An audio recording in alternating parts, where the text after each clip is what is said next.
Hi guys, this is CA Kshitij Gupta. Welcome to Wealthy's YouTube channel and to our explainer series. आज इस series में हम लोग बात करने वाले हैं इनकम टैक्स के बारे में। हम बात करेंगे कि जो आपकी ट्रेडिंग इनकम होती है और जो आपकी इन्वेस्टिंग इनकम होती है इसमें आपको टैक्स कैसे लगता है। ये वीडियो हम स्पेशली इसलिए भी बना रहे हैं क्योंकि 31 मार्च यहाँ पर आ रहा है और आपको ये जानना ज़रूरी है कि जो आपने इनकम इस साल अपनी स्टॉक मार्केट से कमाई है उस पर आपको टैक्स कैसे देना पड़ेगा। तो दोस्तों देखिए, सबसे पहले बात करते हैं ट्रेडिंग और इन्वेस्टिंग में फर्क क्या होता है। तो देखिए, जो भी इन्वेस्टिंग आप एक दिन से ज्यादा करते हैं, अगर आप स्टॉक्स की बात करते हैं, अगर आप स्टॉक्स में एक दिन से 2 दिन से ज्यादा इन्वेस्टिंग करते हैं तो उसको इन्वेस्टिंग इनकम माना जाता है अगर हम इनकम टैक्स के दायरे से देखते हैं। वहीं अगर आप ट्रेडिंग करते हैं यानी कि अगर आप इंट्राडे करते हैं तो उसको आप ट्रेडिंग इनकम यहां पर कंसीडर किया जाता है इनकम टैक्स में। इसके अलावा जो भी आप फ्यूचर एंड ऑप्शंस में काम करते हैं, जो भी आप प्रॉफिट जनरेट करते हैं, उसको ट्रेडिंग इनकम यहां पर माना जाता है। इसके अलावा अगर आप कमोडिटीज में या फिर अगर आप करेंसी में ट्रेड करते हैं तो वो जितनी भी इनकम है, या तो आप फ्यूचर एंड ऑप्शन से कर रहे हैं या फिर आप डिलीवरी बेस्ड भी कर रहे हैं, तो वो सारी इनकम भी आपकी ट्रेडिंग इनकम ही मानी जाती है।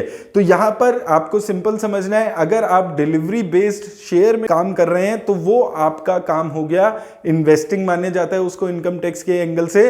और इसके अलावा चाहे आप इंट्राडे करते हैं या future and trading and options करते हैं स्टॉक्स में, वो ट्रेडिंग में आ गया। करेंसी में, कमोडिटीज में आप कुछ भी करते हैं, चाहे फ्यूचर एंड ऑप्शंस करते हैं, चाहे इंट्राडे करते हैं, चाहे आप डिलीवरी बेस्ड करते हैं, ये सारा काम आपका ट्रेडिंग इनकम में आ जाता है। अब बात आती है कि ट्रेडिंग इनकम और इन्वेस्टिंग इनकम को टैक्सेशन के एंगल से कैसे टैक्स किया जाता है। सबसे पहले ट्रेडिंग इनकम पे बात करते हैं।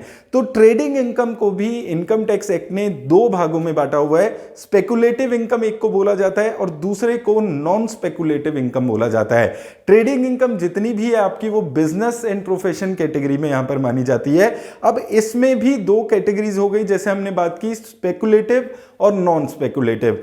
स्पेकुलेटिव इनकम दोस्तों उसको माना जाता है जो आप इंट्राडे कर रहे हैं, जो आप जितना भी पैसा आप सिमिलर सेम डे में स्टॉक खरीद कर बेच रहे हैं उसको स्पेकुलेटिव बिजनेस माना जाता है और वो स्पेकुलेटिव बिजनेस के एंड से यहां पर चार्ज किया जाता है। अब स्पेकुलेटिव बिजनेस के कोई सेपरेट इनकम टैक्स स्लैब नहीं होता है, तो जो भी इनकम आप स्पेकुलेटिव बिजनेस में कमाते हैं वो आपकी स्लैब टोटल इनकम में ऐड हो जाती है और उस पर आपको नॉर्मल स्लैब रेट से टैक्स देना होता है।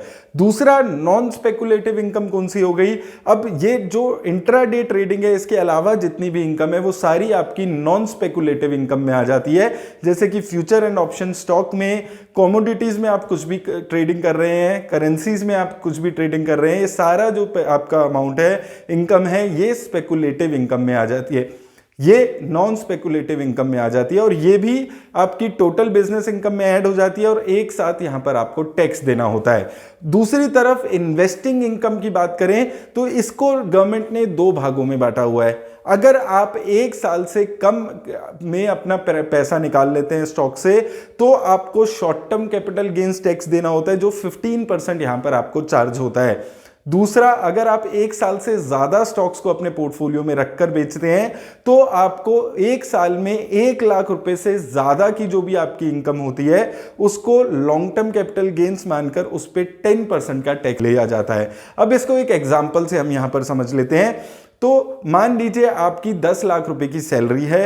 10 लाख रुपए की सैलरी के अलावा आपने इंट्राडे ट्रेडिंग से 2 लाख रुपए साल के कमाए और इसके अलावा जो नॉन स्पेकुलेटिव बिजनेस था यानी कि फ्यूचर एंड ऑप्शन से आपने 2 लाख रुपए साल के कमाए, इंटरेस्ट जो आपको एफडी पे मिला वो 1 लाख रुपए का मिला और 2 लाख रुपए का आपका लॉन्ग टर्म कैपिटल गेन्स हुआ इन्वेस्टिंग करके।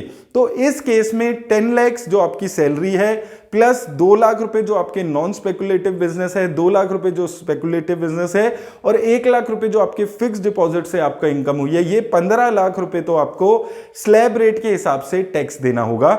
वहीं जो आपके 2 लाख रुपए कैपिटल गेन्स टैक्स से आए हैं उसमें आपको 1 लाख रुपए एग्जेम्प्ट हो जाएगा और 1 लाख रुपए पे 15% के हिसाब से 15,000 रुपए आपको यहां पर टैक्स देना होगा। तो ऐसे आपका टैक्सेशन यहां पर कैलकुलेट होता है। अब कुछ लोगों के मन में यह डाउट आ सकता है कि यार देखिए, जब दोनों का ही इनकम से दोनों की ही टैक्स सेम है, स्पेकुलेटिव स्पेकुलेटिव और नॉन स्पेकुलेटिव की, तो ये बायरफिकेशन क्यों?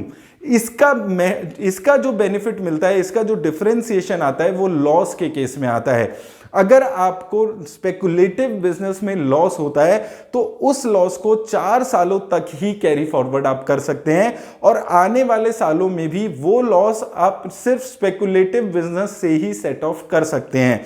वहीं अगर नॉन स्पेकुलेटिव बिजनेस से आपको लॉस होता है तो वो लॉस आप 8 सालों तक कैरी फॉरवर्ड कर सकते हैं और वो जो लॉस है उसको आप सैलरी के अलावा अपनी किसी भी इनकम से सेट ऑफ कर सकते हैं। तो ये जो लॉस सेट ऑफ का प्रोविजन है, इसमें आपको नॉन स्पेकुलेटिव बिजनेस में ज्यादा रिलीफ मिलता है क्योंकि यहां पर टाइम हॉरिजॉन भी आपका ज्यादा हो जाता है और आप सेट ऑफ भी काफी सारे ऑप्शन से कर सकते हैं। तो ये दोस्तों दो अलग चीजें होती हैं जैसे आप जिससे आप टैक्स के बारे में समझ पाए। तो उम्मीद करता हूं कि आपको इस वीडियो से हेल्प मिलेगी समझने में ट्रेडिंग इनकम और इन्वेस्टिंग इनकम को टैक्स कैसे लगता है और ट्रेडिंग इनकम में भी स्पेकुलेटिव और नॉन स्पेकुलेटिव इनकम कैसे टैक्स लगती है। सो गाइस, वीडियो खत्म करने से पहले let me tell you an interesting part. अगर सुनोगे तो डेफिनेटली हेल्प मिलेगी। A lot of you might be earning a money, लेकिन आपने अपने फाइनेंसेस की प्रॉपर प्लानिंग शुरू नहीं की है। If you plan your finances properly, it will not only take care of your present but it will also secure your future.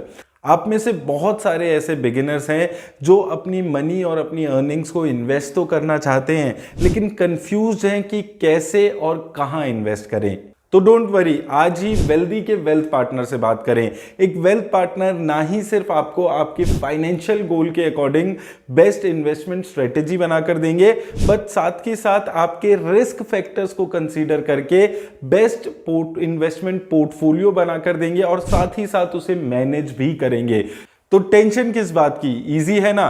So wait मत कीजिए, आज ही अपनी कॉल शेड्यूल कीजिए and start your investment journey with wealthy.